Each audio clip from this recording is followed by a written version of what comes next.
రిషికేష్. ఇక్కడి వైబ్ అర్థమవ్వాలంటే ఒక్కసారైనా వచ్చి తీరాల్సిందే.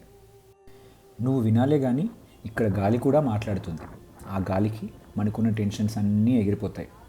ఎలాంటి హడావిడి లేకుండా ఎంత చక్కగా వచ్చాడో సూర్యుడు. అలా వస్తుంటే హక్ చేసుకోకుండా ఉండగలమా? ఉరకలేసే నది అలల మీద పడవ ప్రయాణం. అదేలేండి, రివర్ రాఫ్టింగ్ చేశాను. మనం కూర్చున్నా కూడా లేపి మరీ డ్యాన్స్ చేస్తుంది. రిషికేష్కి వస్తే తప్పకుండా చేయాల్సిన అడ్వెంచర్ ఇది. గంగలో దూకు అన్న మాట నిజం చేసినట్టే అలా ఒక్కసారిగా పడిపోయాను. పడేశారనుకోండి, ముందు భయం, తర్వాత ఆనందం, ఇప్పుడు గంగతో నాకు ఇంకొక జ్ఞాపకం.